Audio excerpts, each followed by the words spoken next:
Autumn wind swept briskly through New York City's endless avenues, weaving between towering glass skyscrapers. Olivia Carter, 27, stepped off the subway clutching her handbag and a slim folder. But today, she wasn't just another job applicant. Today, she officially stepped into her new role: personal executive assistant to Ethan Blake, CEO of Blake & Partners Realty, one of Manhattan's most powerful real estate firms. Just 3 days ago, Olivia had waited in line for an interview among dozens of sharp-suited hopefuls. Yet, out of all those polished resumes and fancy degrees, Ethan Blake personally chose her, the woman with no Ivy League name, no connections, but an unwavering gaze and meticulous notes. His reason? Her discipline and relentless drive. The automatic glass doors parted before her. Stepping into the lobby, Olivia shivered slightly from the blast of air conditioning and the palpable energy. Employees in dark suits talking briskly into phones, quick nods, curt greetings. She tucked a loose strand of hair behind her ear and whispered to herself, "Hold on to this job. For Liam." "Ms. Carter?" A deep, clear voice cut through the noise. Turning, she found Ethan Blake standing tall at the hallway leading to a private elevator. He wore a perfectly tailored gray suit, chin lifted slightly, steel gray eyes that seemed to pierce through every hidden thought. "Good morning, sir," Olivia murmured, bowing her head. She knew pleasantries meant nothing to a man like him. "Follow me," Ethan said curtly, turning away. Olivia hurried to keep up. She noticed how his strides were steady and crisp, just like the man himself, disciplined, cold, and intolerant of mistakes. His executive office occupied the top floor, commanding a sweeping view of the city skyline. Ethan sat back in a black leather swivel chair behind an expansive desk, glancing at Olivia, who stood meekly before him. "Sit." One simple command. Olivia placed her file gently on his desk and sat down opposite him, heart still racing. She had prepared everything: the client list, meeting schedules, project files, every detail neatly organized in her blue notebook. No mistakes allowed, no failure permitted. Because she still had Liam, her 5-year-old son, waiting for her back in Queens. Ethan flipped through her file quickly, tapping his fingers on the desk. "I need my meetings scheduled back-to-back this week. No overlaps, no excuses." "Yes, sir. I've already arranged your calendar for the next 7 days," Olivia answered calmly, handing him a printed itinerary. Ethan looked up. Those eyes. Deep, probing, as if trying to see straight through her soul. Olivia held her polite smile steady. Inside, she repeated one thing, over and over. "Don't be afraid, Olivia. You've got this." The morning crawled by, filled with endless phone calls, clipped instructions, and suffocating tension.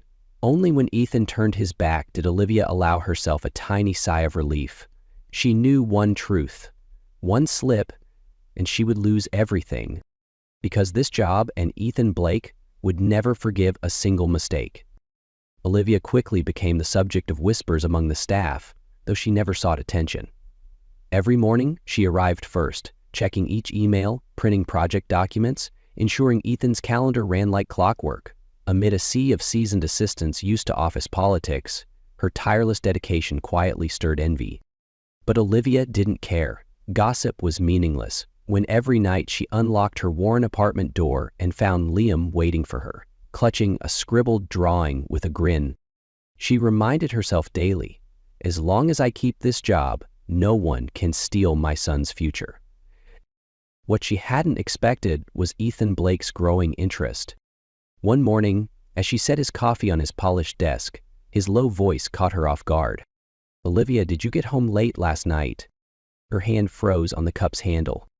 I left on time, sir." "Do you live alone?"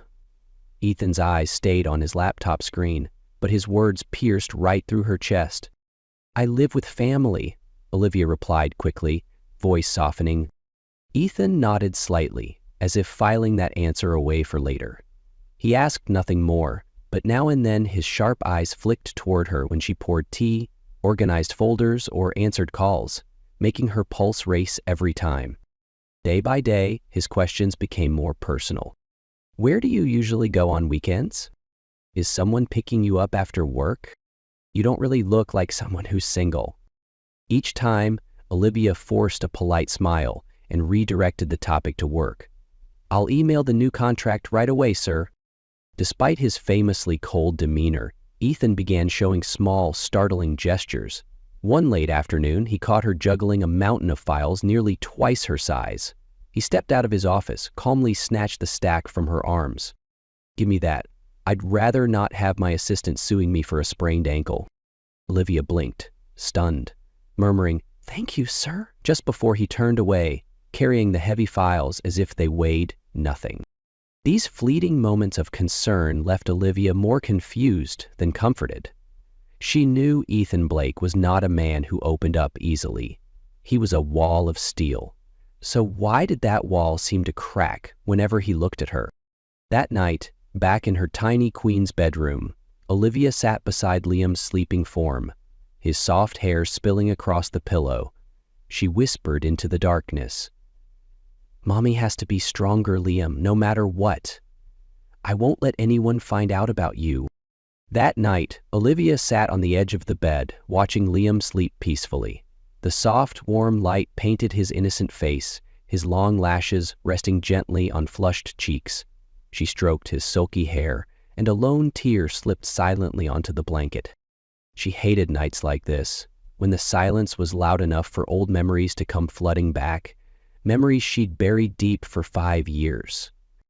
Back then, she had been only 22. Chloe's birthday, her best friend from college. Olivia had never liked parties, but she had gone anyway, for Chloe's sake. It was held in a luxurious penthouse, wine swirling in her glass, loud music drowning out giggles and flirtatious laughter. Olivia drank too much. She hadn't known her limit was so pitifully low. Through her haze, she remembered deep, dark eyes of a stranger, neatly styled black hair, a warm baritone voice, a strong hand gripping hers tightly on the dance floor.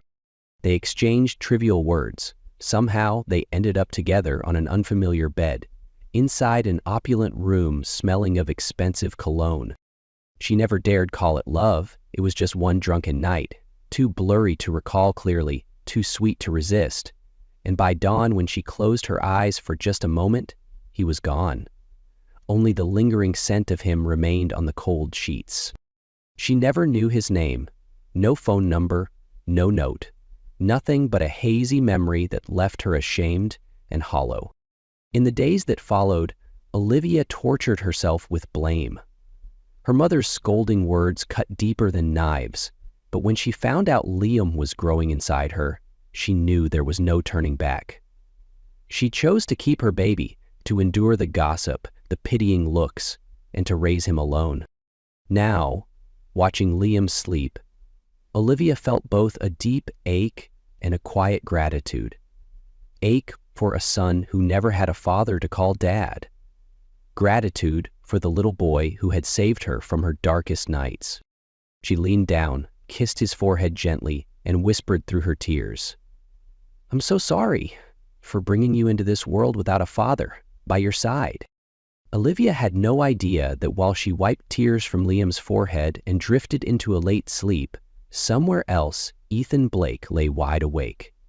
In his opulent top-floor office at Blake & Partners Realty, the lights still burned, though the clock crept past midnight. Ethan leaned back in his leather chair, eyes on the project proposal he couldn't absorb at all. His mind replayed Olivia's bowed head, her timid voice requesting to leave on time, her evasive eyes whenever he asked about her family. For weeks now, Ethan had noticed something odd. Olivia never stayed late. The moment the clock struck 6, she packed up her files, checked the next day's schedule, and vanished into the night. No after-work drinks, no friends, no traces, like she hid an entire secret life behind her calm smile. At first, Ethan told himself, it's none of my business as long as she works well. But that curiosity rooted itself deep, growing until it consumed him. Then came that rainy night. New York's drizzle turned steady. Olivia stood outside the office tower, arms hugging a folder, eyes scanning for a taxi. Ethan, fresh off a long phone call, strode right to her side. "I'll drive you home," he said firmly, leaving her no room to object. Olivia, startled, stepped back quickly, shaking her head. "No need, sir. I'll take a taxi." "Olivia."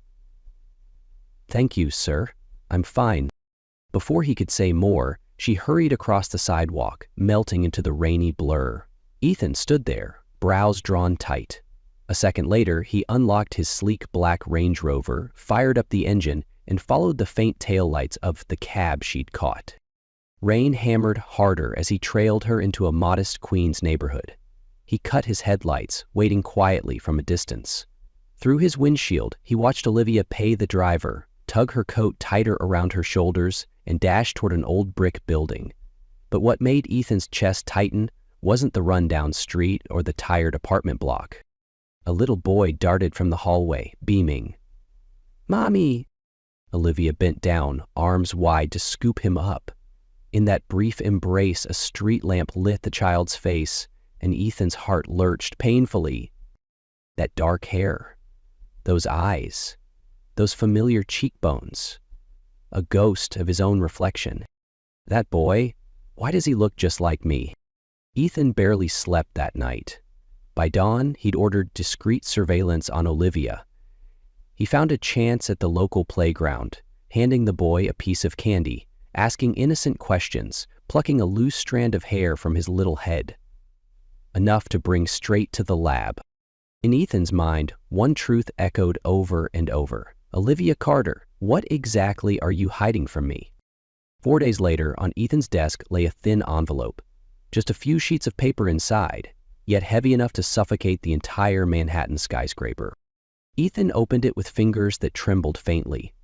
The DNA test results, the renowned lab's logo glaring back at him. 99.9% match. Those words slammed straight into his chest. He clenched the pages so tightly they wrinkled in his grasp. A storm of questions roared in his mind. Why did she hide this? Why didn't she tell me? Why did she let my son grow up without a father? That night, Ethan stayed locked in his office. Beyond the glass walls, New York glittered endlessly. But inside, he drowned in guilt and raw regret. He replayed that fateful party in his head. The young, bright-eyed girl who blushed when he poured her wine. They had laughed, danced, let the alcohol blur every boundary. And the next morning, he'd woken up first, walked out without looking back, carrying a regret that now clawed at his soul. He had left her to bear it all alone. And now, that boy. Liam, with his eyes, his laughter, had grown up while Ethan chased money, power, and meaningless affairs. Gripping the test results, Ethan sprang up. He needed to hear Olivia admit it. He needed answers. And he needed Liam, needed to be his father, whether she allowed it or not. The next morning, Olivia had barely stepped into the office when she saw Ethan waiting by her desk. Those normally icy gray eyes now looked like a frozen lake, ready to shatter. Inside, now. Before she could set down her bag, he all but dragged her into his office. The door slammed shut, sealing out the curious stares from the hallway. Ethan tossed the papers onto his desk, his voice rough. "Explain this." Olivia stared at the familiar words. Blood drained from her face. She looked up, meeting his eyes. And there wasn't just anger there, but a deep, raw hurt. You did a DNA test on Liam?" Her voice cracked. "Yes, and it tells me he's my son. Were you ever going to tell me the truth, Olivia? Or did you plan to hide him from me forever?" But Olivia only shook her head, her lips trembling. She turned away, her eyes refusing his scorching gaze. "I don't know what you're talking about." Her voice was barely a whisper, yet unyielding. Silence fell, sharp and cutting. Ethan's jaw clenched so tight his temples throbbed. He wanted to shout, to force the confession out of her, to demand the truth be spoken aloud. But Olivia just stood there, silent, like a brick wall, guarding her secret behind walls of fear. Ethan's hands curled into fists. Are you mocking me, Olivia? I know the truth now. How long did you think you could hide him? He is my son, and I won't let anyone stop me from being his father. Olivia didn't respond. She lowered her head, gathered her files, and fled that suffocating office. Her heart pounded so violently, her ears rang with Ethan's words. She bolted out of the building, hailed a cab to Queens as if outrunning a nightmare. Afternoon rain lashed the windows, blurring the city and her tangled thoughts. Back home, Olivia dropped to her knees on Liam's bedroom floor, hugging him tightly as he sat playing with his Lego blocks. The boy looked up, blinking innocently. "Mommy, what's wrong?" Olivia just shook her head, burying her face in his sun-warmed hair. Her heart ripped open as reality slammed into her. Liam's father, the one man she had desperately tried to erase, was Ethan Blake. A part of her wanted to scream, to sob, to run far away from this city and never look back, but she knew she had no right to flee anymore. Ethan knew. He would never let this go. And what Olivia feared most now was losing Liam, losing the only thing she had left. In the days following Ethan's discovery, the air inside the company turned thick and heavy. Ethan no longer hid the way his eyes lingered whenever Olivia passed down the hall. Whispers and stares buzzed around them, feeding on the invisible tension binding the cold CEO and his diligent assistant. Yet another storm was brewing, one that would push Olivia to the edge. That day, as Olivia bent over her desk organizing files, the glass office doors swung open. The sharp click of stiletto heels cut through the marble floor. A wave of overpowering perfume arrived before the woman herself spoke. "Olivia Carter?" The haughty voice pierced the silence like a needle.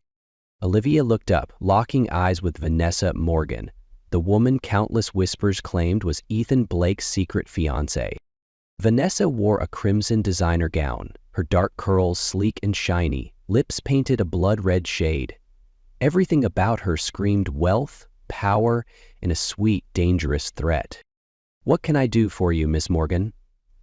Olivia kept her tone polite, but under the desk, her hands trembled. Vanessa smirked, stepping closer, leaning down to hiss near Olivia's ear. "Did you really think I wouldn't find out? Ethan's been losing his mind because of you. Do you think a nobody like you deserves him?" Olivia swallowed hard, about to stand, but Vanessa's manicured hand pinned hers to the desk. Her blood-red nails dug painfully into Olivia's skin. "Listen carefully, Olivia Carter. I've let you get away with this long enough. Leave this company. Leave Ethan's life. Take that brat of yours and disappear from New York. Don't make me dirty my hands." Each word coiled around Olivia's throat like a venomous snake.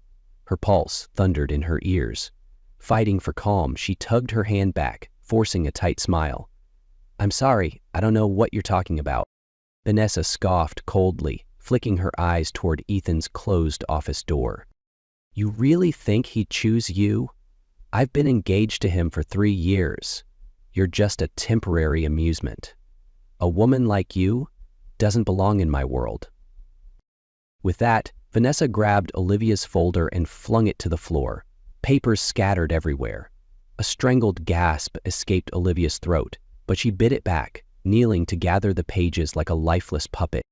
The door to Ethan's office swung open just then. He froze at the sight of Vanessa towering over Olivia, and Olivia's eyes wide with raw despair. "Vanessa," his voice cracked like ice snapping. But Olivia didn't wait for him to reach her. She clutched the scattered files to her chest and bolted from the room, ignoring Ethan's hoarse shout echoing down the hallway. Inside her mind, only one thought pounded clear as a drum. She had to leave this place, now, before she lost Liam, before she lost everything. The next morning, New York's sky was gray and heavy, foreshadowing a brewing storm. Olivia stood before her mirror, adjusting her coat collar, her weary reflection staring back at a woman drained of all trust. In her purse lay her resignation letter, thin paper she had rewritten through the sleepless night with trembling hands. Stepping into Blake & Partners Realty for the last time, Olivia's heart hammered in her chest. She knew within minutes everything she had clung to would shatter, but at least Liam would be safe. Olivia stood before Ethan's desk, her fingers gripping a white envelope containing her resignation letter. She hadn't slept all night. Her eyes were swollen and red, yet when she spoke, her voice was calm, almost unnaturally steady. "This is my resignation. I'll hand over everything today." Ethan, buried in paperwork, looked up sharply, freezing when he saw her. His eyes flicked from the envelope to her face, darkening like a storm brewing. "Olivia, put that down. We need to talk." His voice cracked, carrying a hint of pleading. But Olivia shook her head, setting the envelope firmly in front of him, her hand trembling slightly. "There's nothing more to talk about, Ethan. I've made up my mind." Ethan pushed his chair back violently, rising so fast the legs screeched. He rounded the desk, blocking her path, gray eyes stormy and raw. "You're just going to run away?" Vanessa lied. "I was never engaged to her. It was all an act. She clings to my name for her own gain. I never—" "Enough!"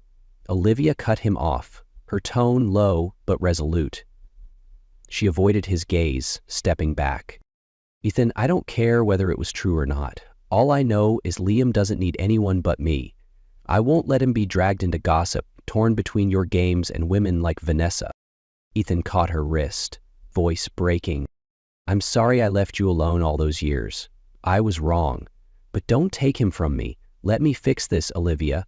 I'll protect you both. Trust me." But Olivia shook her head, gently prying his fingers off her wrist. "It's too late, Ethan. You don't understand. All I want is peace for my son, not a rich, powerful father whose life is an endless scandal." She stepped backward toward the door, drawing a trembling breath. Her eyes glistened but stayed firm. "Please, don't look for us again." With that, Olivia turned, fleeing the room like a ghost slipping through a door, leaving Ethan standing frozen in a storm of rage and helplessness. That evening, as sunset spilled gold over Manhattan's towering skyline, Olivia held Liam tight as they climbed into an old friend's car. They drove away from the city's glaring lights and choking rumors. An hour later, the car stopped in front of a modest house in the quiet suburbs of New York, where her mother waited on the porch, arms wide open. Olivia hugged Liam closer, whispering, "We're home now, Liam. Here, I'll protect you, always." A week had passed since Olivia disappeared with Liam. Ethan Blake was like a caged beast, pacing through sleepless nights.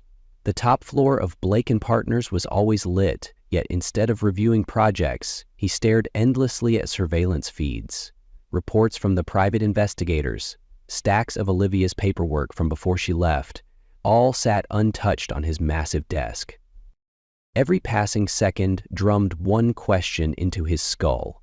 "Where are you, Olivia? How long do you plan to hide from me?"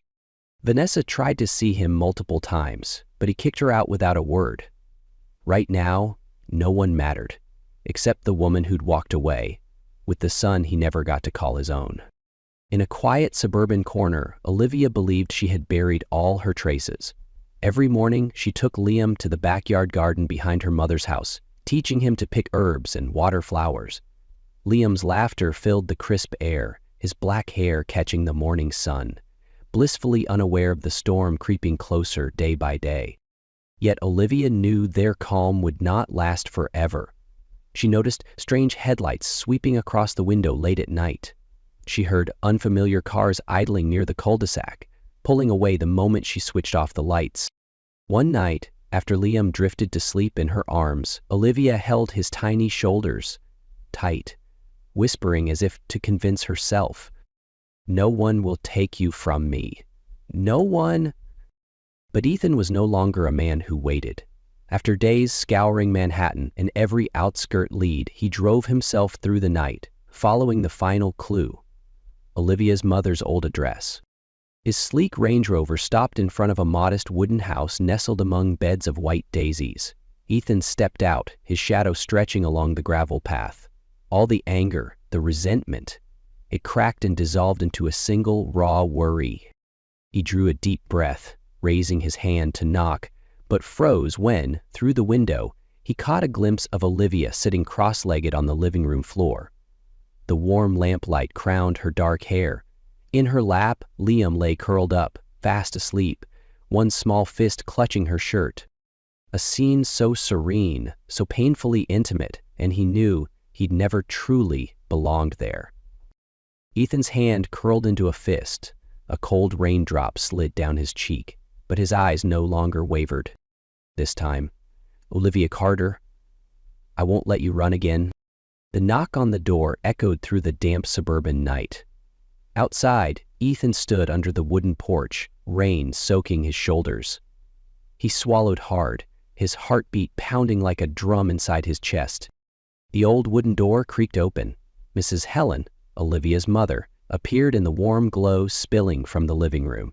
Her kind eyes froze briefly at the sight of the tall, weary man whose gaze burned with desperate hope. "I'm sorry. I'm looking for Olivia and Liam." Ethan's voice cracked, nearly trembling. Mrs. Helen narrowed her eyes, quickly masking her surprise. She shook her head, her hand gripping the door firmly like a barricade. "You have the wrong house, young man. There's no Olivia here." Ethan clenched his jaw, eyes bloodshot from sleepless nights. He was no longer the cold CEO, but a father begging for the right to hold his child. "Please, I beg you.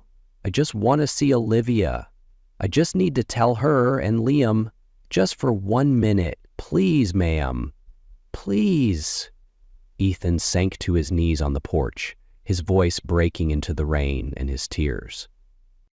Mrs. Helen looked down at the big man kneeling like a lost boy. Her heart clenched. She knew how much Olivia had suffered, but she also saw in Ethan's eyes a raw honesty no lie could hide. She sighed, her voice thick with emotion.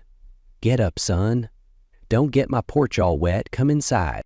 Olivia heard the door open, the heavy footsteps crossing the wooden floor. She knew who it was.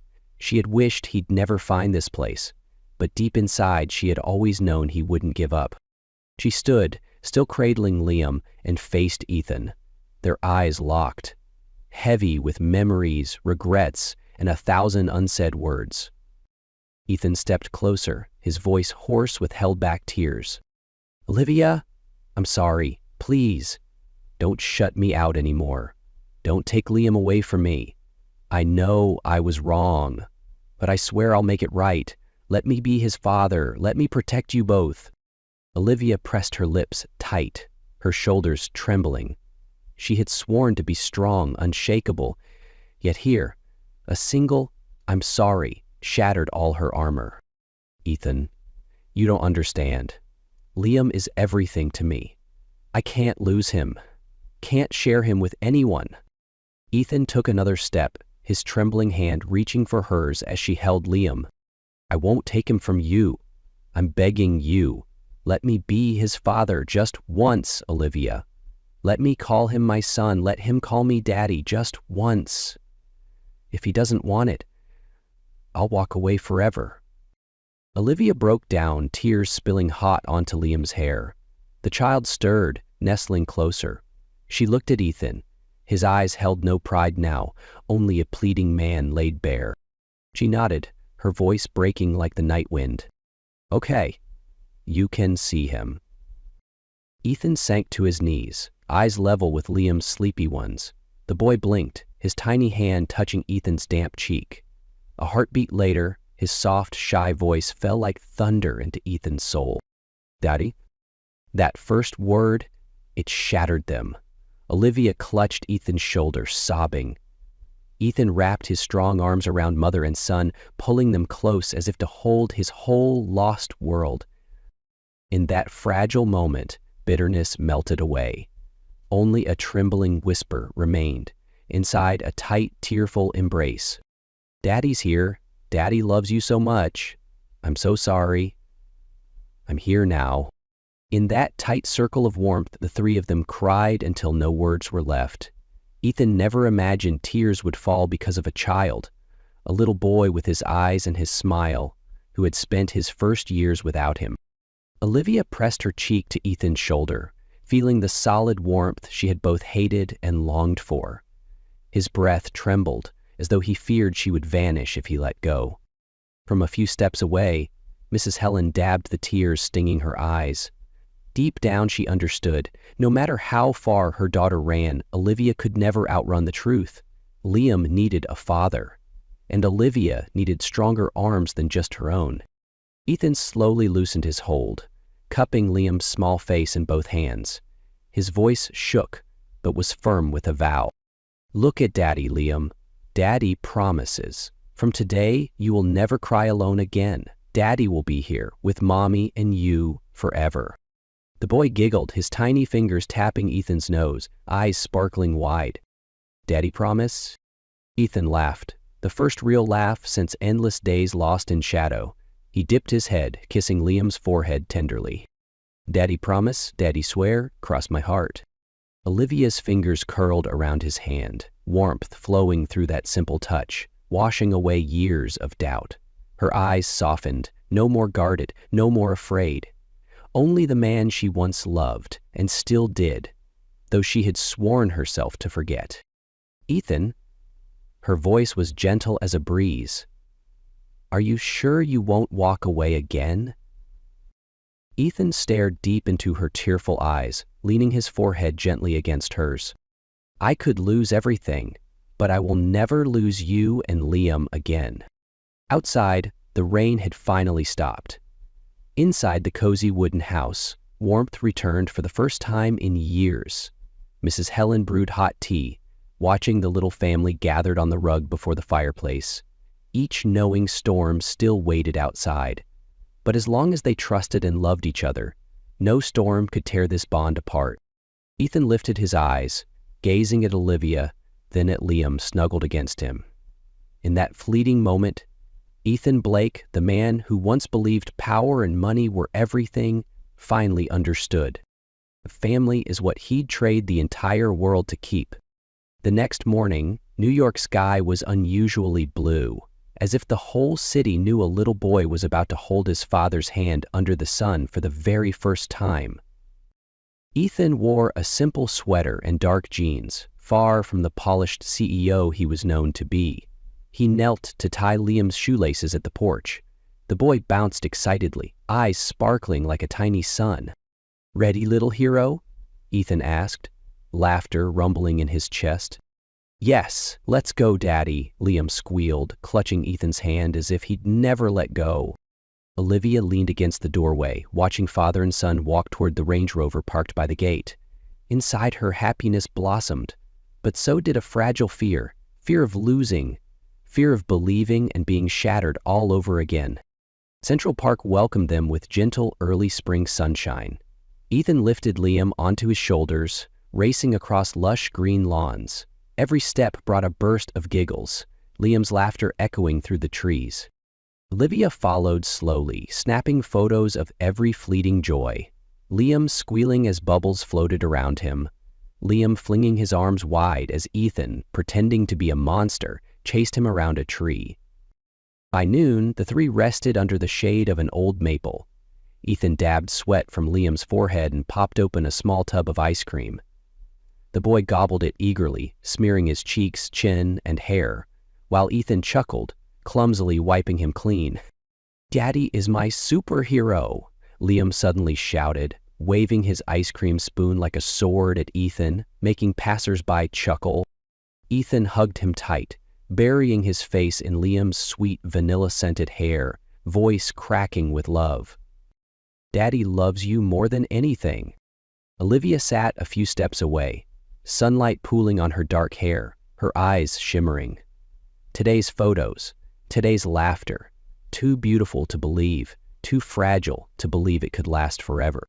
She clenched her camera, heart tugged between hope and fear like a thin thread, but for the first time in 5 years she allowed herself to wish that Liam would always have this man by his side. Wish that this time Ethan would keep his promise. By afternoon, the sun dipped low over cobblestone paths. On a park bench, Liam dozed off, nestled against Ethan's chest, mumbling softly, "Daddy, superhero." Ethan looked up and met Olivia's eyes. He smiled, no longer cold, but brimming with gratitude and a promise unspoken. A single tear slid down Olivia's cheek, disappearing into the golden dusk. She whispered under her breath, as if praying to herself, "Please, let my son truly have his father this time." 1 week after that first day of fatherhood, Ethan never once returned to the polished halls of Blake & Partners.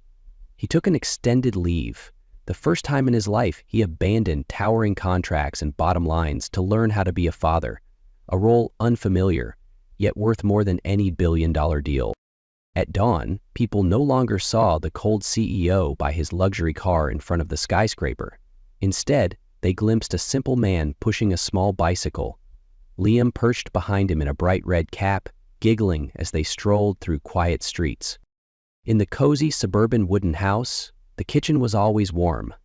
Mrs. Helen smiled gently seeing her daughter cooking breakfast, while Ethan clumsily peeled boiled eggs, mixing milk for Liam. Whenever his big, awkward hand brushed Olivia's, they would glance at each other shyly, like new lovers rediscovering each other. That afternoon, Ethan sat on the porch steps, cradling a dozing Liam.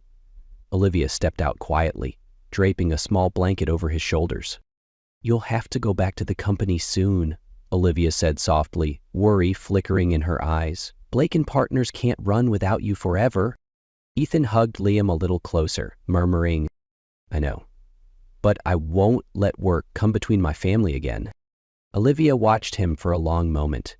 Between them now, there were no more walls built from old wounds, no more fear of losing. Only a complete family, the one they had lost for so long. "What will you do?" she asked, her voice gentle as the garden breeze. Ethan chuckled, brushing Liam's hair aside, his eyes glowing warm and soft. "I'll work less, stay home more. I won't let my son grow up missing his father's hand. And," he looked straight into Olivia's eyes, "I want to marry you. This time. No lies. No one to stand in our way." Olivia smiled, tears shimmering at the corners of her eyes. She bent to kiss his forehead, whispering, "Liam and we've waited for you for so long." That night, in the gentle glow of their bedroom, Liam curled between his parents, sleeping like an angel. Ethan squeezed Olivia's hand, pressing his forehead to hers under the golden light. "Thank you for giving me a second chance." Olivia nodded softly, eyes drifting closed as her lips brushed his. Not the fiery kiss of lost lovers, but a calm, tender promise for tomorrow. Outside the window, the little street lay asleep. Inside the wooden house, a new family was beginning again. Imperfect, but wrapped in love. After days of peaceful life in the cozy suburban house, Ethan knew it was time to bring Olivia and Liam back to the city, the place he once feared would tear them apart, but now the very place that would witness a new family begin. He didn't say much. One morning, as he bent to tie Liam's shoelaces, he looked up at Olivia with a calm, unwavering gaze. "I want you and our son to come back to Manhattan. Come home with me." Olivia froze at the sink, soapy water dripping from her trembling fingers. Memories of old scars and storms in that city rose like a tidal wave. But then Liam, still in his red cap, darted around Ethan, squealing, "Daddy, Mommy, home." Just 3 words, "Daddy, Mommy, home," were enough for Olivia to know maybe this time the city would be a true home. Ethan kept his plan a secret.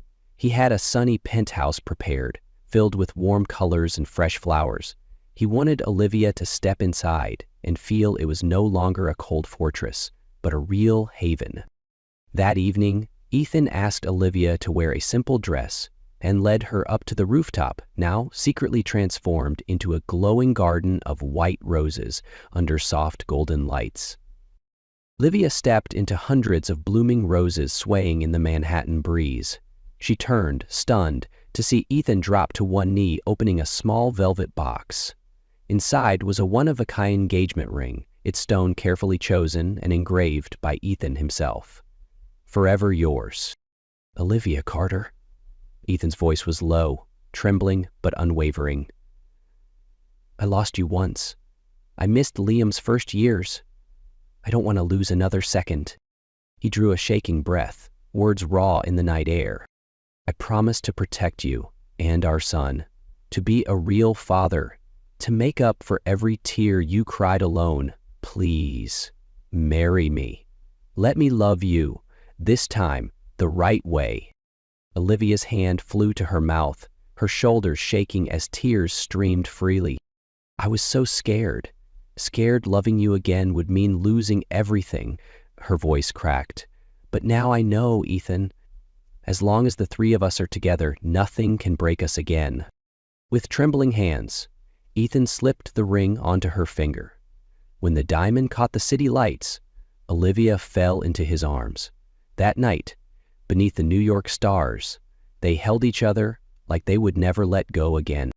Weeks later, Liam turned 6. Their penthouse bloomed with blue and white balloons and a superhero cake Ethan had specially ordered. For the first time in his life, Liam blew out birthday candles with both Mommy and Daddy by his side. "What did you wish for?" Ethan asked, smiling, his arm around Olivia's shoulders. Liam closed his eyes tight, planting a soft kiss on both his parents' cheeks, whispering, "I wish Daddy and Mommy stay with me forever." The candle flickered out and a cheer rose all around them. Ethan bent, his lips brushing Olivia's ear, whispering a promise as old as love. "Our son's wish. I'll make it come true, Olivia." Among childish laughter, sweet cake, and twinkling lights, a once broken family now shone whole and bright, like the first rays of spring over the Manhattan skyline.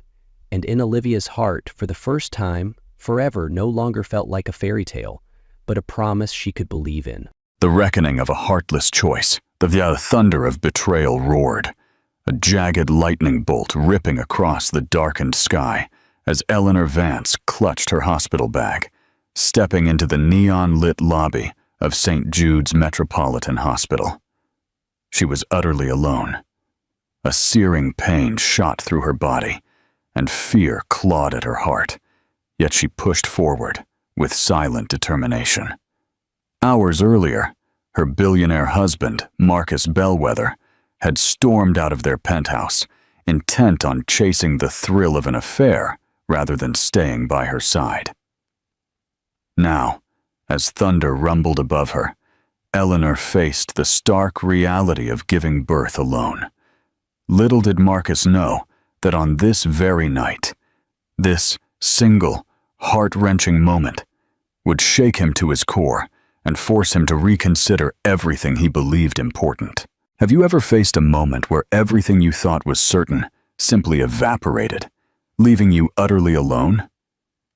What deep reserves of strength do you believe you'd find within yourself? Eleanor Vance wasn't born into wealth. She grew up in a modest neighborhood in London, the daughter of a history professor and a postal worker. Her life revolved around library books, second-hand clothes, and big dreams she never believed impossible, only distant. She was pragmatic, kind-hearted, and fiercely intelligent. After graduating in communications, she took a job as an events coordinator for a charitable foundation. It was there that fate brought her face-to-face with Marcus Bellwether, the charismatic billionaire heir to the Bellwether Corporation fortune. Marcus was everything she wasn't: extravagant, powerful, accustomed to opulence. Tabloids branded him a tech genius who had expanded his family's holdings from real estate to cutting-edge AI ventures. He was also famous for his elusiveness, shunning any serious relationships, despite his frequent appearances at high society galas with stunning models on his arm. But to everyone's surprise, especially Eleanor's, the two formed an unlikely bond over their shared passion for philanthropy. She admired his innovative approach to solving global problems. He marveled at her empathy and sincerity. Their courtship was swift and intense.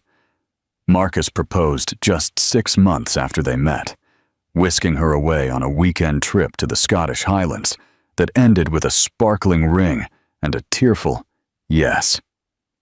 The media covered their wedding in lavish detail, highlighting Eleanor's transition from common origins to the highest echelons of wealth.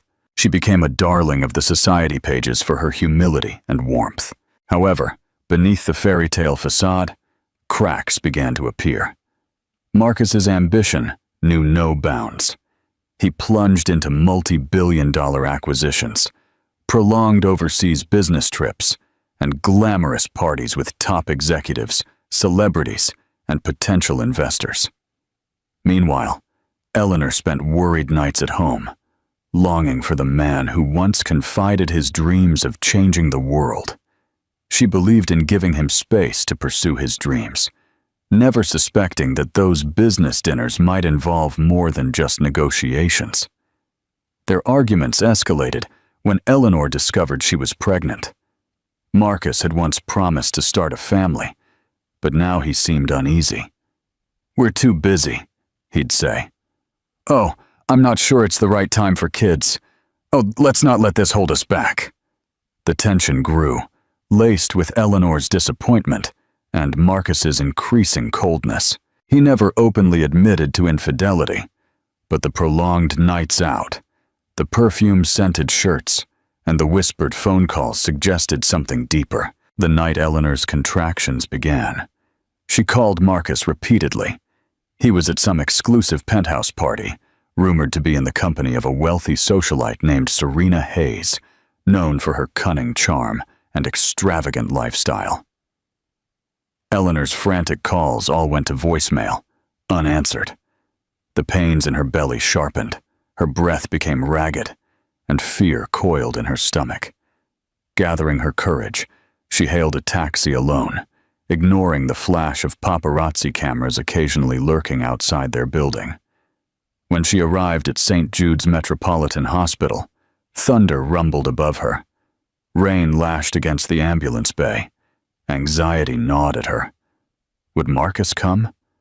Would she be forced to give birth to their child alone? Paramedics wheeled her in. Staff quickly moved her to the labor and delivery ward. All the while, she kept her phone clutched in her hand, waiting for a message from Marcus. But her phone remained silent. In that moment, she recognized that the promise of "we will always face life together" had shattered. The ring on her finger felt heavy, the promise meaningless without Marcus by her side. Her tears blurred the hospital corridor, mixing with the harsh overhead lights. She steeled herself, reminding the child within her that they were in this together.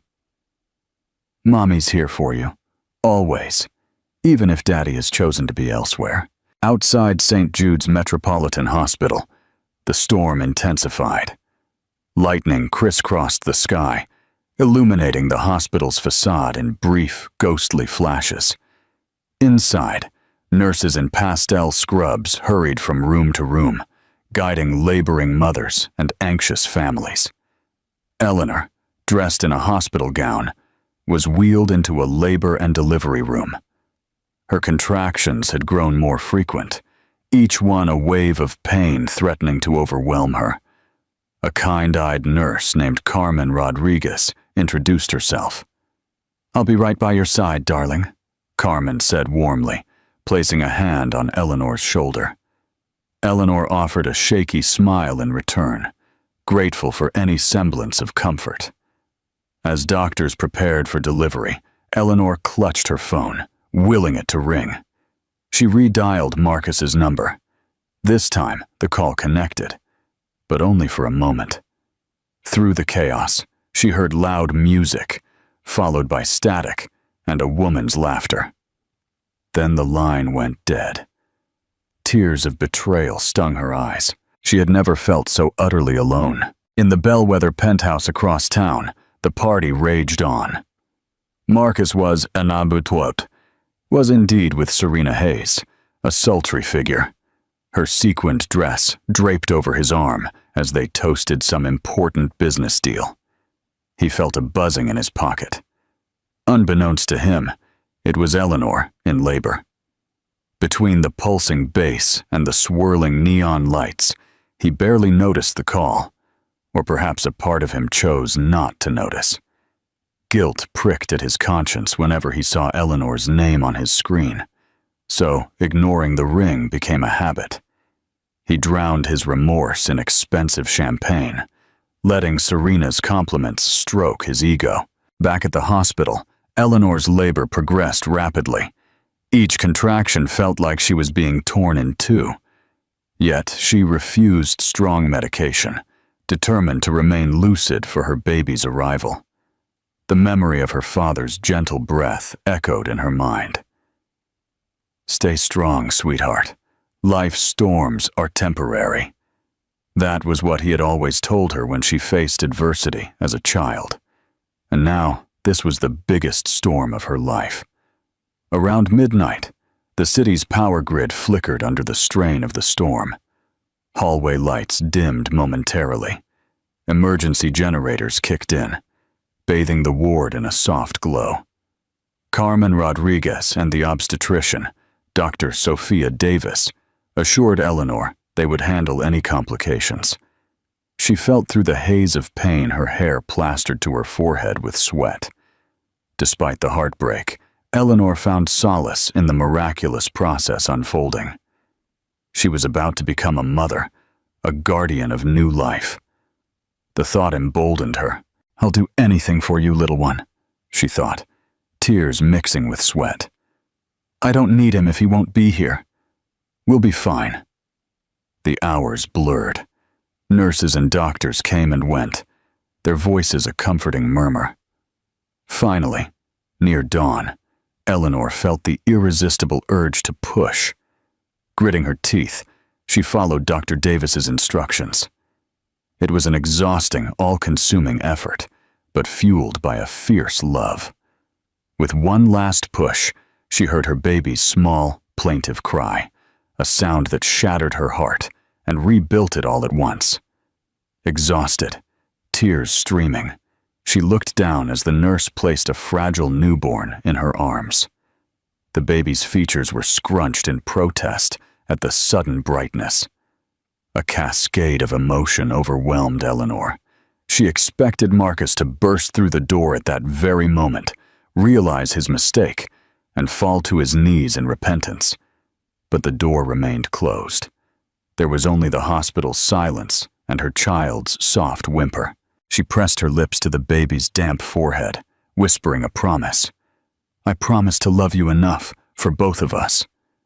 And for the first time that night, despite the storm and the heartbreak, Eleanor felt a fierce surge of hope.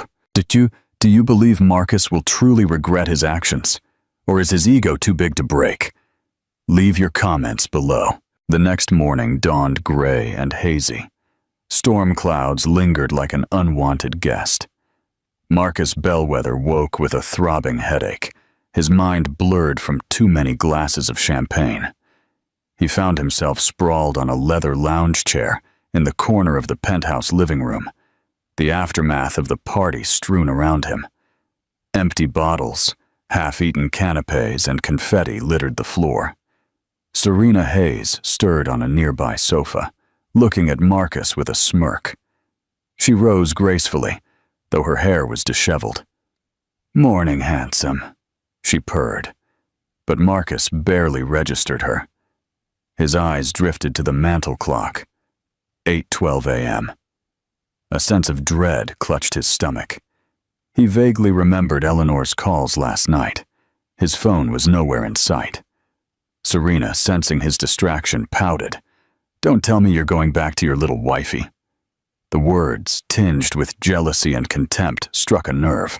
Marcus mumbled something incoherent, brushing her off as he searched through the mess for his phone. He finally found it in the kitchen, face down on the marble counter. The screen showed multiple missed calls from Eleanor, plus messages from an unknown number. "Eleanor's in labor. Where are you? And call St. Jude's Metropolitan Hospital immediately." His blood ran cold. Stomach churning, he scrolled further, seeing a final message from Nurse Carmen Rodriguez. "Delivered around 5 a.m. Mother and baby stable. She's been asking for you." A wave of panic washed over him. He had missed his child's birth, the child he had once promised Eleanor he was ready for, despite his doubts. Suddenly, Serena's presence felt suffocating. The entire night, a nightmare of self-indulgence. "I have to go," he muttered, grabbing his jacket. Serena smirked, leaning against the kitchen island. Sure, go be a hero, but don't expect everything to be forgiven so easily, she added, a sultry laugh that sounded hollow to him. Marcus didn't reply. He bolted out the door, adrenaline surging. The drive to St. Jude's Metropolitan Hospital was a blur. He sped through the wet streets, ignoring honking cars, cursing himself for letting his life spiral into reckless partying. Anxiety gnawed at him. How could I let this happen? What if Eleanor hates me now? What about my son? When he arrived at the hospital, his shirt was rumpled and his eyes bloodshot. The bright fluorescent hallways felt discordant compared to the darkness of his remorse. He rushed to the maternity ward, heart pounding, breath ragged. A nurse recognized him. "Mr. Bellwether?" she asked. Marcus nodded frantically. "Your wife is in room 342. She delivered a healthy baby a few hours ago." Relief collided with shame as he took it in. The nurse's tone hinted at disapproval, and he couldn't blame her. Steeling himself, he moved down the hallway, each step echoing with guilt. Stopping outside the door, he clenched his fists. He wasn't ready to face Eleanor's anger or heartbreak, but he had no choice. "I can't undo last night, but I can show up now," he told himself, though his confidence wavered. With a shaky sigh, he pushed the door open. Inside, Eleanor lay in bed, looking exhausted but radiant, with a postpartum glow. Her eyes lifted to meet his, a swirl of emotions there. Pain, anger, relief, exhaustion. In her arms, a tiny bundle stirred, a single whimper breaking the silence. Marcus stood motionless, swallowing hard. This was the moment he had missed, the child's first breath, the miracle he should have witnessed. And now, all he had was regret. Marcus stood at the threshold, an observer in his own family's reality. Eleanor stared at him, silent, as the newborn let out a soft whimper.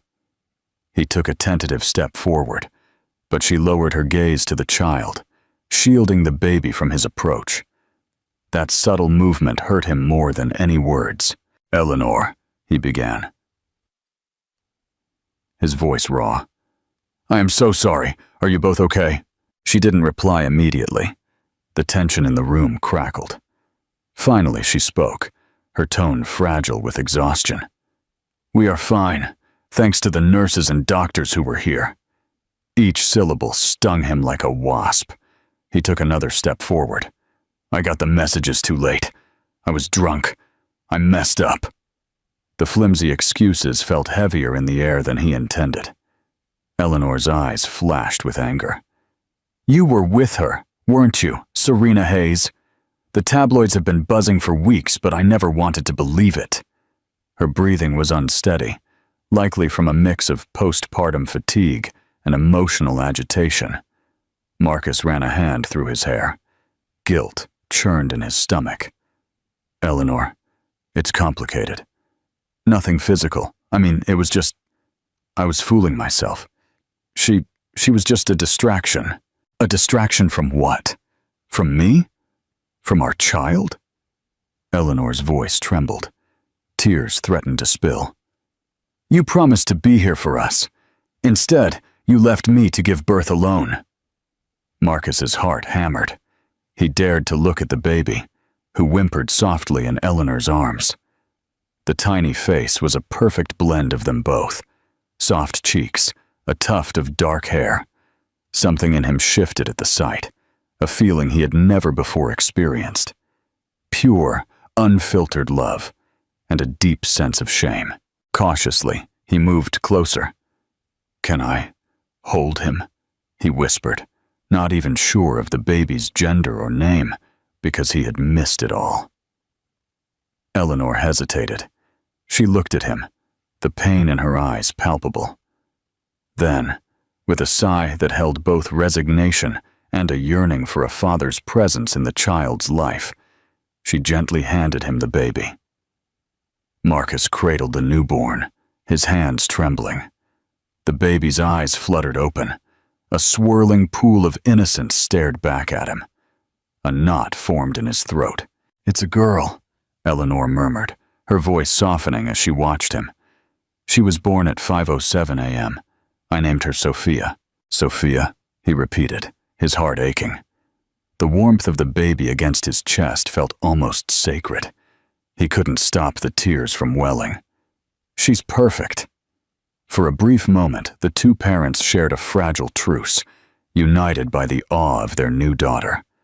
But reality quickly broke through. Eleanor's expression hardened. "Hold her carefully," she said, her tone laden with frustration. "Because I won't let you hurt her like you hurt me."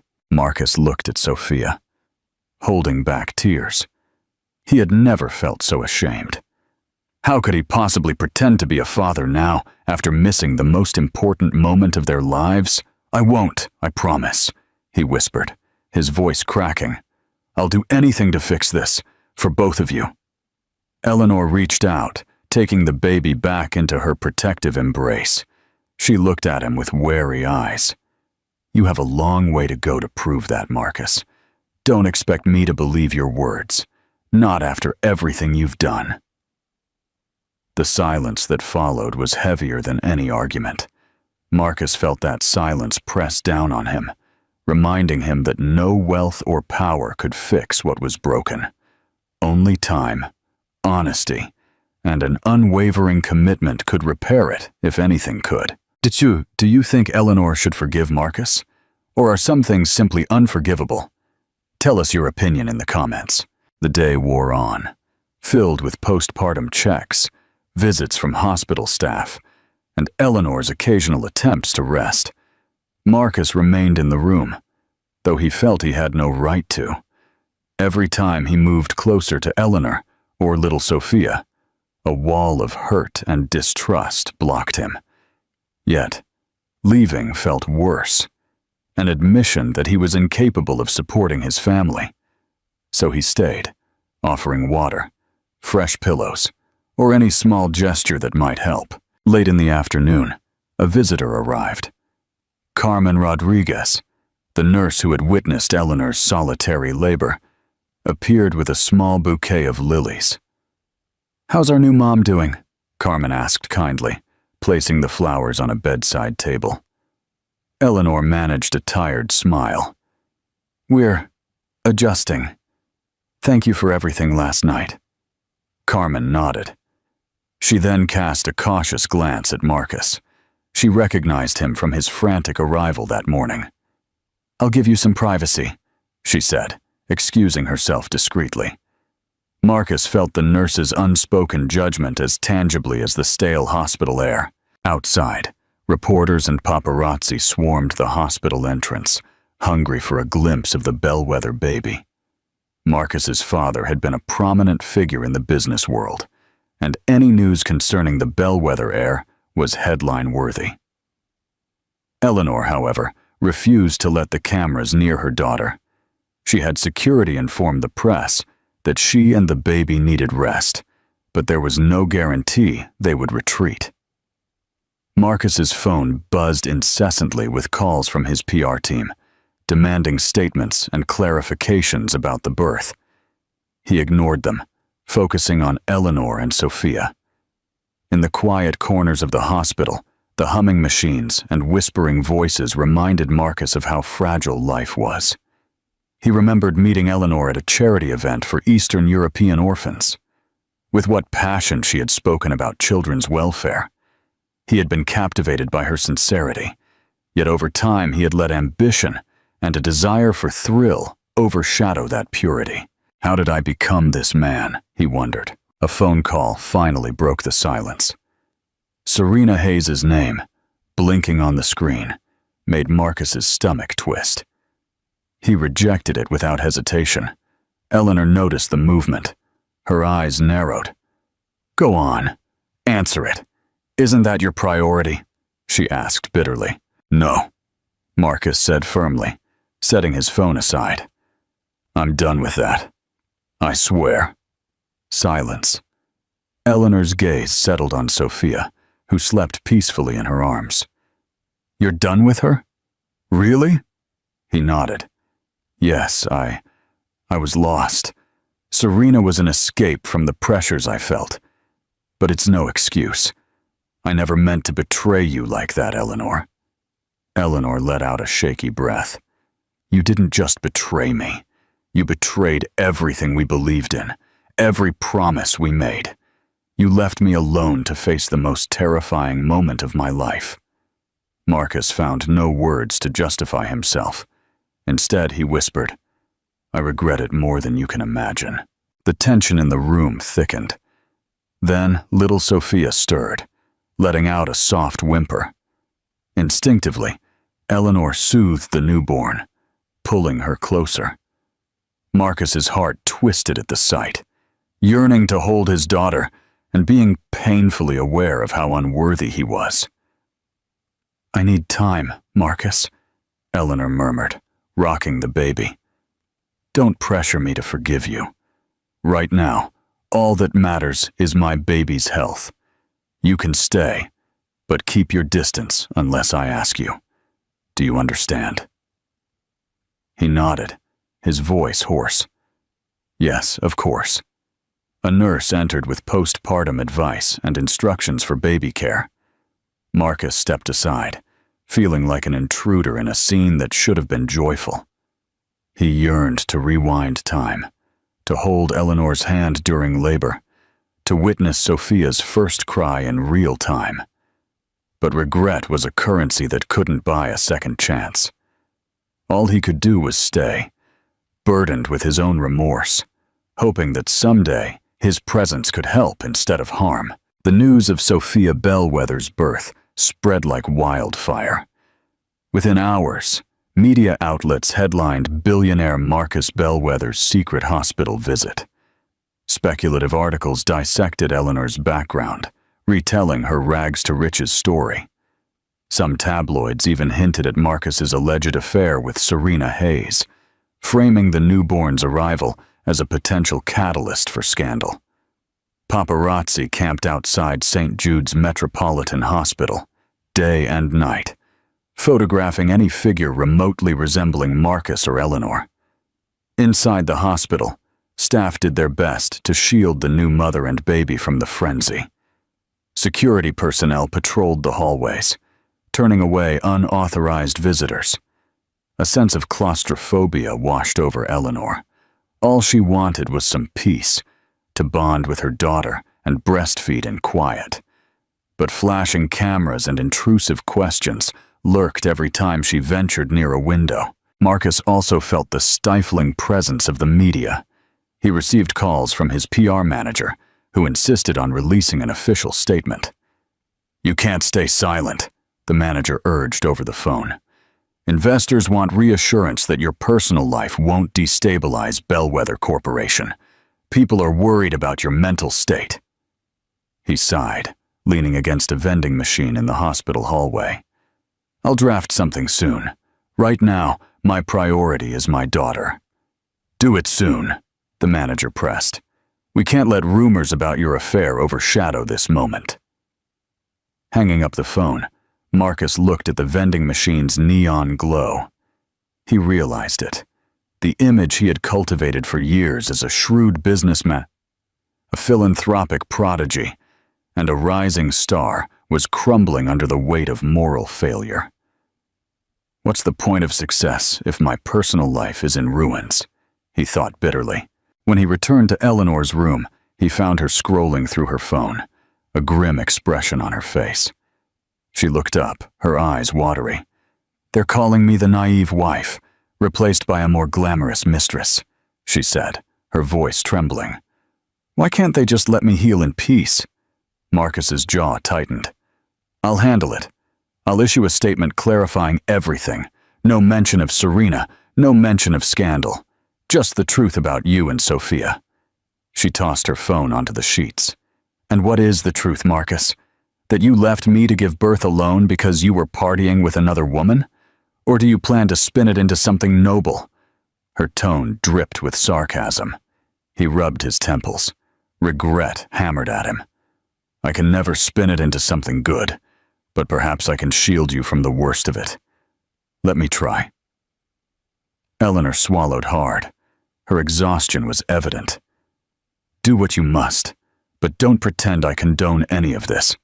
My priority is Sophia's well-being. If your statement helps keep the paparazzi away from us, fine, but don't expect me to lie for you."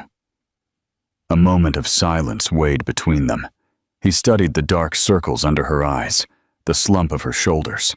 Her postpartum state was already exhausting enough without a media circus. He gently tried to take her hand, but she pulled away. "Please," she whispered, tears spilling. "I need space." He retreated, nodding. In that moment, he recognized how alien he had become to her.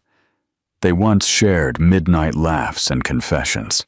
Now the only thing connecting them was a beautiful baby girl and the memory of what might have been.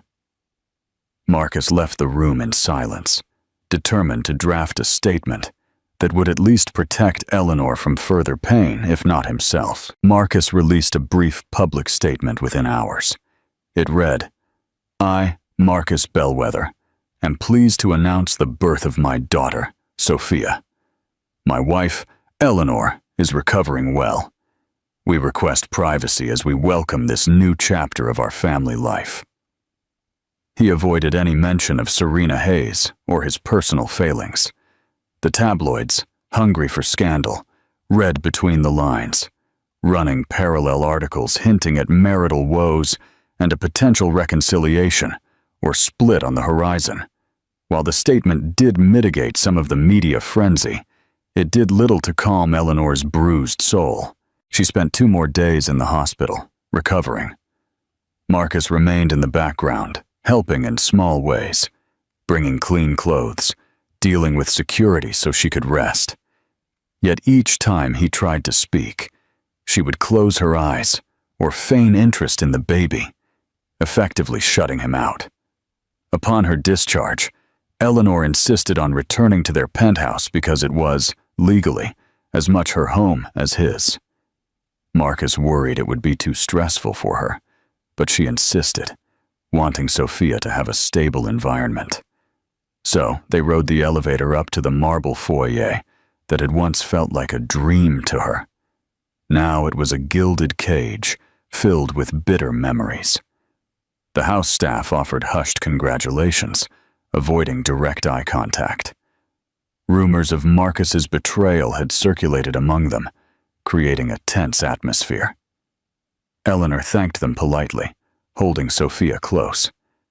Exhausted from the car ride, she retreated to the master bedroom, one she and Marcus used to share. Marcus, sensing her desire for solitude, moved his belongings to a guest suite. That night, after Sophia finally drifted to sleep, Eleanor sat on the luxurious bed, her mind racing. She remembered a simpler time when Marcus would surprise her with candlelight dinners or whisk her away to a cozy cottage in the mountains. She had believed in their love wholeheartedly. Now, that trust lay in tatters.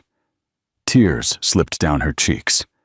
All she had left was a mother's fierce determination to protect her daughter. A soft knock interrupted her thoughts. Marcus poked his head in, an apologetic expression on his face. "Eleanor, can we talk?" She exhaled, too tired to argue. "Fine. Just keep your voice down. Sophia's asleep."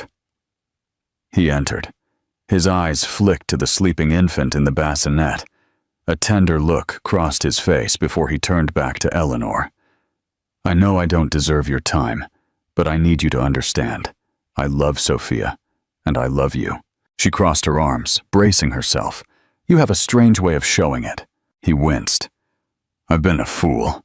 I let myself get carried away with business, with events, with empty thrills. Serena, she was never important, just an illusion that fed my ego." He swallowed. His voice trembled with remorse. "I want to fix this. I'm willing to do whatever it takes. Therapy, stepping back from some business responsibilities, a vow never to see Serena again. Anything to earn your forgiveness." Eleanor studied him, her eyes glassy with unshed tears. Marcus, words aren't enough. You missed your daughter's birth. That moment will never happen again. Her voice broke. Do you know how alone and scared I felt in that hospital? Thinking you would choose me and your daughter over any fling. But you didn't. A tear slipped down Marcus's cheek.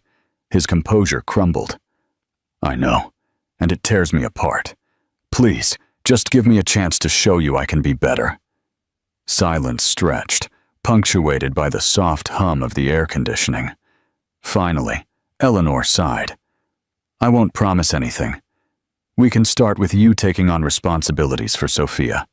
Diaper changes, night feedings, pediatrician visits.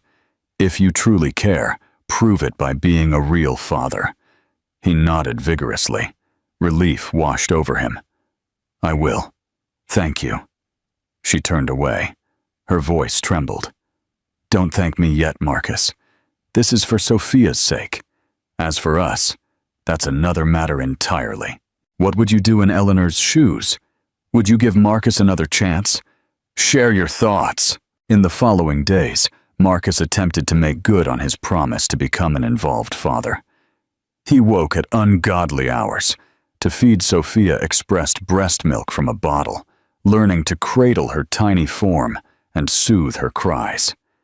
At first, he was clumsy, accidentally mixing formula too hot, fumbling with diapers. But each mistake only fueled his determination to improve. He discovered a profound sense of peace in the dead-of-night moments, holding Sophia against his chest as she dozed. Eleanor observed these efforts from a cautious distance. Part of her admired Marcus's newfound dedication. He seemed almost unrecognizable from the arrogant socialite who once left in the dead of night to attend exclusive parties. But her heart remained guarded. Every warm emotion was met with the memory of giving birth alone. Meanwhile, the outside world refused to let them heal in silence. Paparazzi clamored for updates, and gossip columns speculated about the stability of their marriage. Serena Hayes, wounded by Marcus's sudden cutoff, gave cryptic interviews hinting at damaging information she held about Bellwether Corporation. The Bellwether family's lawyers scrambled to quell potential leaks, further straining the couple's relationship under the weight of scandal. One morning, as Eleanor finished nursing Sophia, she found Marcus pacing near the floor-to-ceiling windows, with his phone pressed to his ear. His tone was tense. "No, we can't just pay her off again," he said, exasperated.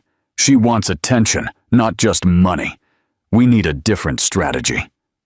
Sighing, he ended the call, turning to see Eleanor's worried gaze. "Is it Serena?"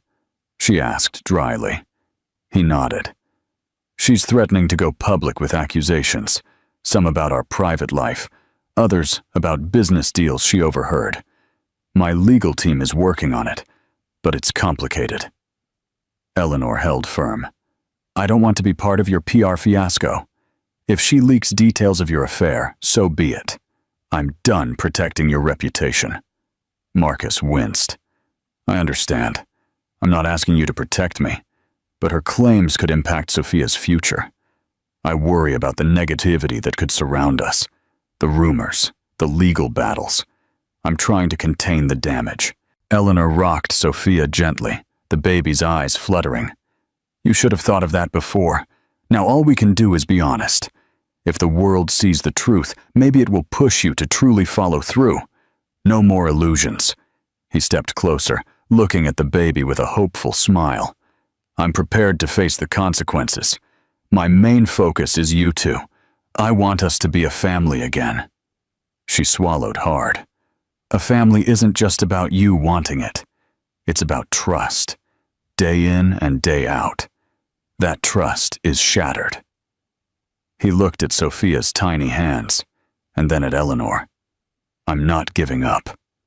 The sincerity in his eyes was clear, yet the pain between them remained a formidable barrier. Just then, the penthouse elevator chimed, announcing the arrival of Marcus's mother, Lady Evelyn Bellwether, a distinguished woman known for her philanthropic work.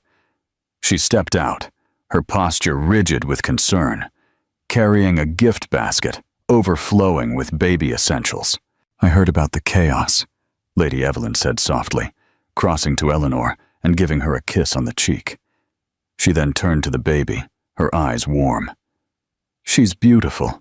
You must be exhausted, darling." Eleanor nodded politely, and Marcus stepped aside, letting his mother dote on her granddaughter. The tension in the room lessened to a fraction, overshadowed by Lady Evelyn's quiet presence. But even as love and support poured in, the question lingered. Could Marcus truly redeem himself? The bassinet might be filled with clean blankets and plush toys, and staff might attend to every postpartum need, but no one could buy back the moment he abandoned Eleanor in her most vulnerable moment. Only time and unwavering consistency would reveal if fatherhood would be Marcus's saving grace, or simply another fleeting facade. The tension remained in the Bellwether Corporation boardroom, weeks after Sophia's birth. Marcus, still reeling from the scandal, struggled to focus on company matters. Rumors swirled among senior executives that the scandal involving Serena Hayes could trigger a shareholder crisis. Bellwether Corporation, built on a foundation of trust and family values, now faced scrutiny from investors uneasy about the CEO's personal entanglements. During a crucial meeting, Marcus's mother, Lady Evelyn Bellwether, attended as a special advisor.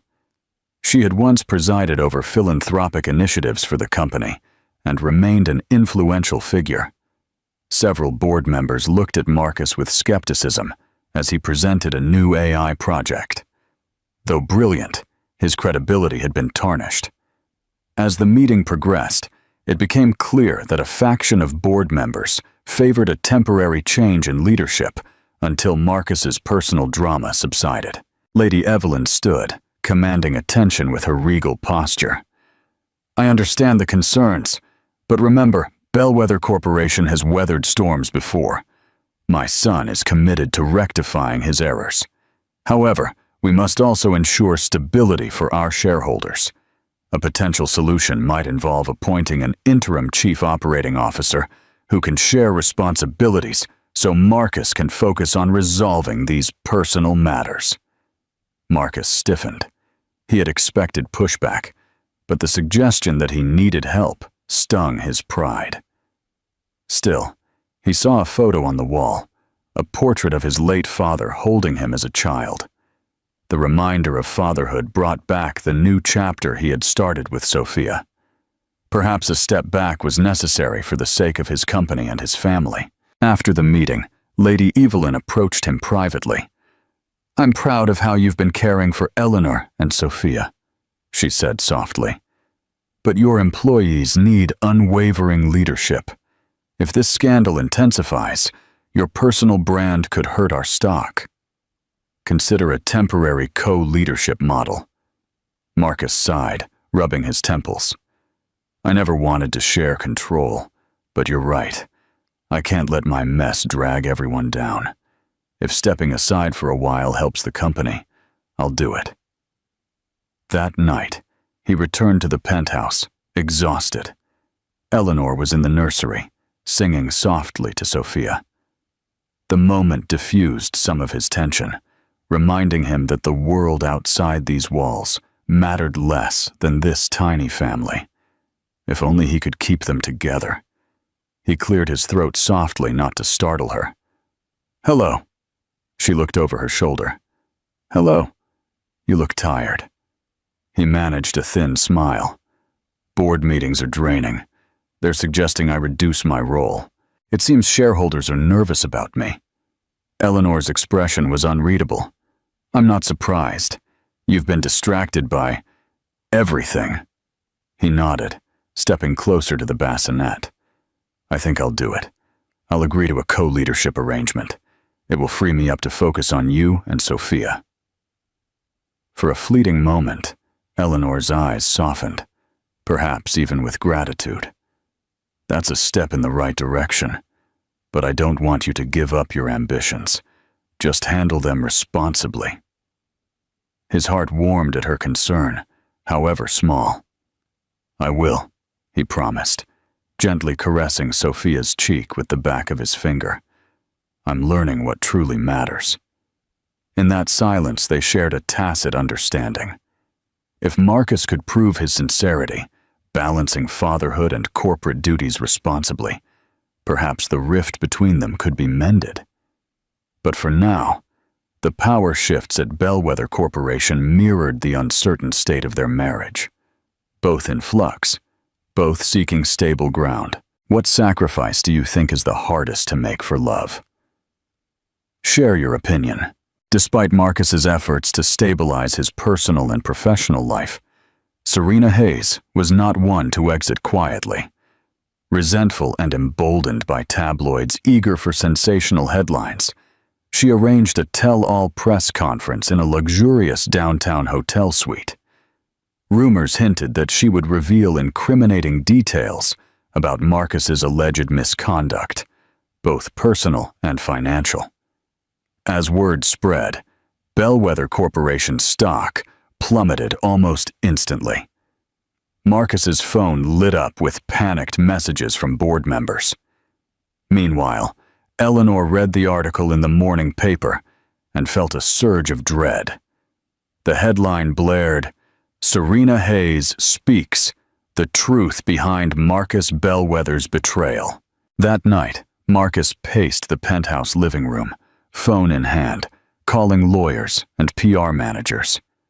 Eleanor sat on the sofa, holding a dozing Sophia. The tension in the air was palpable. She was torn between wanting to distance herself from the scandal and a quiet, persistent urge to protect Marcus for the sake of her daughter's future. Lady Evelyn Bellwether joined them, stepping out of the private elevator in a whirlwind of perfume and concern. "I just spoke with a friend in the media," Lady Evelyn announced. "Serena is threatening to show photos from that night, possibly messages that imply you gave her insider information about business moves." Marcus swore under his breath. "Insider trading? That's insane. I would never jeopardize the company that way. She's lying." Lady Evelyn raised an eyebrow. "Perhaps. But the damage from accusations alone could be enough to cause a crisis. We must discredit her claims quickly." Eleanor, feeling dread in her stomach, stood up. "I cannot live in constant scandal. And if she drags me into this geek, claims anything about me or Sophia." Marcus moved closer, his voice urgent. "I won't let that happen. I will hold a counter-press conference. I'll address any accusations head-on. I'll present financial records that prove there was no insider trading. As for her personal claims, I will confess my lapse in judgment." No point hiding. The moment was surreal. The idea of publicly confessing his mistakes to quell a scandal. But Marcus had no other option. If Serena's accusations gained traction, he could face legal repercussions and lose the company. More importantly, he could forever taint the future he hoped to rebuild with Eleanor and Sophia. The next day, as Serena's press conference approached, the Bellwether PR team arranged a live broadcast from Bellwether Corporation headquarters. Cameras were set up in the main atrium. Employees whispered anxiously. Marcus stood at a podium, flanked by lawyers. His mother, Lady Evelyn, stood discreetly in the background. Eleanor watched from home, cradling Sophia in her arms, her heart pounding for what he might say. At noon, Serena Hayes took the stage at a lavish hotel, launching into dramatic monologues about Marcus's broken promises and hinting at financial improprieties. The press devoured every word. But halfway through, a producer switched the live feed to Marcus's simultaneous statement. His face was pale, but resolute. "I acknowledge a personal failing," he said, his voice steady into the microphone. "I engaged in an inappropriate relationship with Ms. Hayes. I deeply regret the pain this caused my wife, Eleanor, and the potential harm to my company. However, any claims of insider trading or illegal financial practices are baseless lies. Today, our lawyers will present proof that Ms. Hayes never had access to sensitive data, nor was any leaked to her. He paused, swallowing hard. I betrayed my marriage, but I will not betray the trust of our shareholders or the integrity of my daughter's future. That is where I draw the line. His words, raw and direct, stunned the media. The Q&A session crackled with tension, but Marcus maintained his composure. Meanwhile, Serena's press event faltered. Reporters either switched channels or demanded she produce proof, which she lacked. Her dramatic claims fizzled, overshadowed by Marcus's confessional honesty and the organized data Bellwether Corporation presented. At home, Eleanor watched, tears streaming down her face. She felt a complicated swirl of emotions, anger at being publicly humiliated, but also a hesitant admiration for Marcus's courage in facing it head-on. She gently kissed Sophia's forehead, murmuring, "Perhaps he's starting to understand." The fallout from the dueling press conferences was swift. Serena Hayes' credibility crumbled, as no tangible evidence supported her insider trading accusations. While she managed to spin the story into a poor me narrative about heartbreak, the corporate scandal angle fizzled. Reporters shifted focus to Marcus Bellwether's public contrition and the revelations about his affair, effectively turning Serena from a cunning villain into a footnote in a complicated love triangle. Bellwether Corporation's stock stabilized once the board affirmed there was no legal wrongdoing. Shareholders, initially rattled, appreciated Marcus's willingness to be transparent. Still, the entire ordeal left a stain on the Bellwether brand. Marcus recognized that trust, both public and private, wouldn't be rebuilt overnight. At their penthouse, life settled into a cautious routine. Marcus receded from daily operations, letting the interim COO handle business expansions. He dedicated more time to fatherhood, learning to swaddle Sophia and hum lullabies that sometimes ended off-key. Eleanor allowed him these moments, observing from a distance. Her heart remained bruised, but each time she watched him cradle their daughter with genuine warmth, a tiny piece of her bitterness chipped away. One evening, after Sophia finally drifted to sleep, Eleanor emerged from the nursery to find Marcus sitting on the living room sofa, looking at an old photo album. It contained pictures from their early days, dates at small bistros, philanthropic galas where they first locked eyes. She hesitated in the hallway, memories flooding her. He looked up, noticing her. "I was just remembering how simple things were," he said softly, "before I let everything spin out of control." She walked closer. "I never cared about wealth or prestige, Marcus. I cared about you, but you kept chasing more, as if you couldn't be satisfied." He closed the album, his eyes glistening. "I wish I had realized sooner how fleeting those thrills were.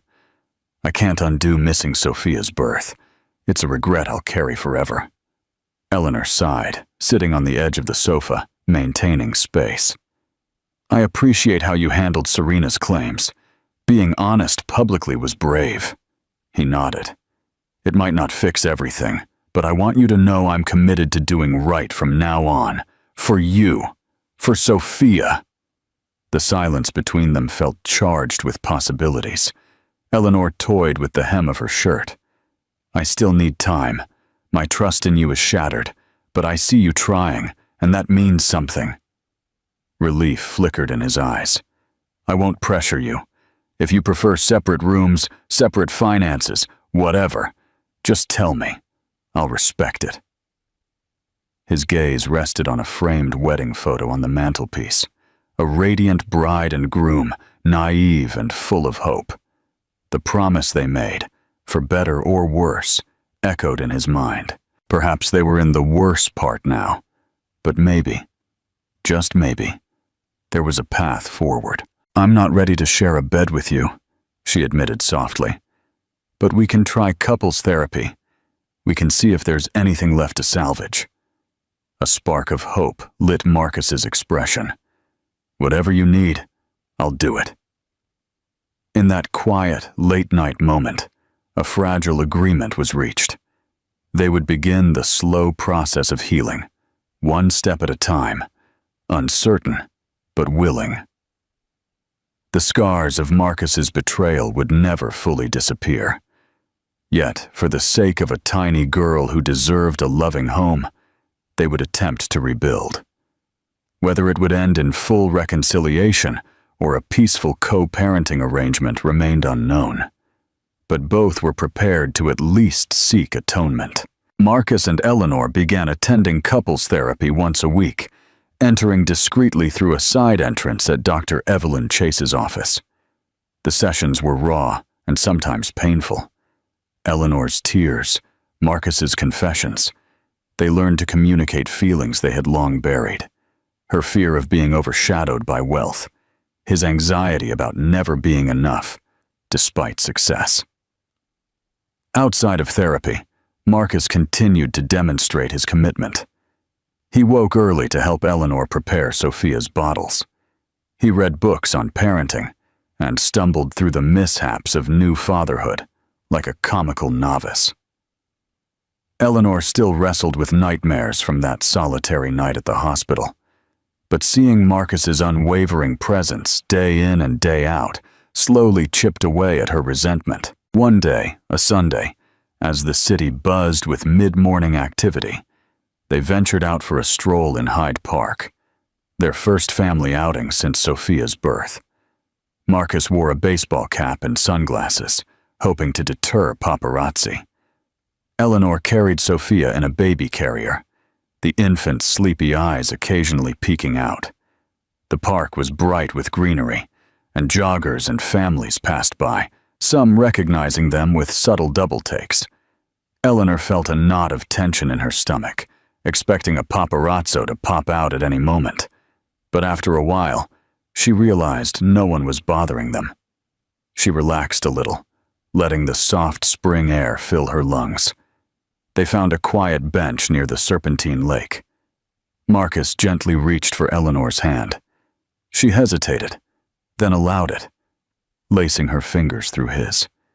The gesture felt both nostalgic and new, a tentative bridge across distance. "She has your eyes," Marcus commented, smiling down at Sophia, who cooed softly. Eleanor's lips curved into a small smile. "She has your nose." They sat in silence, content to watch the sunlight glitter on the water. For the first time since the birth, a glimmer of normalcy warmed Eleanor's heart. Marcus read her expression and squeezed her hand gently. "I've made a formal request to transfer some of my shares into a trust for Sophia," he said. "That way she'll be financially secure no matter what happens between us." Eleanor looked at him, her eyes reflecting gratitude. "You didn't have to." "I did," he interrupted, his voice firm. "I want you both to know I'm not going anywhere. If we end up separate, or if you want nothing more to do with me, Sophia's future will still be stable, and if you ever decide to let me in completely—" He trailed off, unsure how to continue without sounding pushy. Eleanor felt the weight of his sincerity. "Thank you," she whispered, holding back tears. She didn't have the energy to promise him a romantic future, but she acknowledged the depth of his atonement. He wasn't making empty promises anymore. He was backing them with tangible actions. They walked further, occasionally pausing as passers-by cooed over little Sophia. Marcus had never known such domestic contentment, even if it was fragile. Every step with her felt like a gift. He still wrestled with guilt at night, remembering the moment Eleanor dialed his number in vain. But each morning he rose, determined to be better. A father who would never abandon his daughter. A husband who might one day earn redemption. That night, returning home, They cooked dinner together for the first time in months. Sophia dozed in a bassinet, lulled by soft background music. Eleanor and Marcus found themselves laughing over an accidental flour spill, their voices echoing in a kitchen once filled with tension. It wasn't perfect, but it was progress. And that, for now, felt like the greatest victory they could hope for. Months passed, carrying them from the chaos of Sophia's birth into a quieter, though still delicate routine. With therapy guiding them, Marcus and Eleanor navigated challenges and triggers. Each confrontation, an opportunity to test the fragile trust they were rebuilding. Marcus dedicated himself entirely to fatherhood, balancing corporate duties with paternal tasks, night feedings, lullabies, doctor's appointments. Eleanor admired his dedication but remained cautious. She had seen how quickly ambition and temptation could sway him. Serena Hayes, meanwhile, retreated from the public eye. A small settlement and public disinterest curbed her attempts to stoke the scandal. Bellwether Corporation found its footing under co-leadership, profits stabilized, and philanthropic initiatives continued, something Eleanor passionately supported. She occasionally helped plan charity events, proud to see Marcus championing causes that aligned with her initial dreams. One crisp autumn morning, they prepared for a press conference announcing a new initiative, a scholarship fund in Sophia's name for children from disadvantaged backgrounds. Eleanor would attend to represent the philanthropic side, while Marcus would speak on behalf of the family. The gesture symbolized not only their commitment to charity, but also a public statement of unity. In the penthouse living room, Sophia babbled happily in a high chair. Eleanor, dressed in a simple but elegant navy blue dress, adjusted a shawl on the baby. Marcus adjusted his tie, nerves on edge. "It feels unreal," he confessed. "I used to see press conferences as purely business. Now it's personal, representing our daughter's future, our marriage, everything." Eleanor nodded, her heart pounding. "I still have reservations about being in the spotlight, but if this helps more children get opportunities, it's worth it." They shared a small, genuine smile. Then, carefully, they headed to the elevator. The event took place in a grand ballroom at a 5-star hotel. A small crowd of media awaited them, though not as large as the scandal press conferences months prior. This time, the tone was positive, an announcement of hope and generosity rather than damage control. Marcus stood at the podium, clearing his throat. Eleanor held Sophia in her arms, slightly to the side. He spoke with measured conviction about the scholarship's purpose, the importance of family, and learning from mistakes. When he concluded, he introduced Eleanor, who shared a heartfelt reflection on the importance of nurturing children's potential. The applause that followed felt authentic, untainted by scandal. Afterward, a few reporters asked polite questions, mostly about the scholarship's specifics. One, however, asked Eleanor about her marriage. She glanced at Marcus, then back at the journalist. "We're taking it one day at a time," she replied. "Our focus right now is raising Sophia with love and securing a better future for children who need it." The answer shut down further inquiries. The event concluded on a warm note, with many praising the couple's philanthropic spirit. Later at home, Eleanor felt an unexpected lightness. She put Sophia in her crib for a nap. Then she walked into the living room, where Marcus stood near the window, gazing out at the city. He turned to her. "You were incredible," he murmured. She nodded, crossing her arms. "Thank you for not making it a publicity stunt." It felt genuine. They met each other's eyes. The distance between them was minimal. Slowly, Marcus took her hand. This time, she didn't pull away. "I know I've said I'm sorry countless times," he whispered, his voice thick with emotion, "but I'll say it again. Thank you for giving me a chance to be part of your life, and Sophia's. Eleanor's throat tightened. Tears gleamed. She placed a hand on his cheek, a cautious yet affectionate gesture. I'm still healing, but I see how much you've changed, and I want us to be together again, if it's possible. In that quiet evening moment, the bustling city streets stretched far below them. The skyline glittered in the late afternoon sun. Inside the penthouse, Marcus and Eleanor stood on the precipice of a new beginning. The scars of betrayal would linger. Yes, but love and forgiveness had begun to weave their fragile tapestry. And tucked into her crib, little Sophia slept, oblivious to the complicated drama that had preceded her birth, secure in the love that had finally found its way home. The unfolding tapestry, a lesson in reconciliation. Thank you for following this emotional journey in Wife Gives Birth, alone in hospital, billionaire husband unfaithful, regrets after seeing child. This story highlights how heartbreak, infidelity, and family pressures can collide with unexpected force. It also reminds us that redemption, though hard-won, can be possible when honesty and love prevail. Eleanor's inner strength allowed her to survive the ultimate betrayal, giving birth alone, while Marcus's awakening demonstrates that neither power nor wealth can replace genuine remorse and active steps towards healing. Their story is a testament to the complicated paths of forgiveness, the fierce protection a mother has for her child, and the promise that real change can emerge from life's darkest moments. If this dramatic story moved you, please like, share, and subscribe to our channel. Your support helps us bring more gripping narratives about love, loss, and the resilience of the human spirit.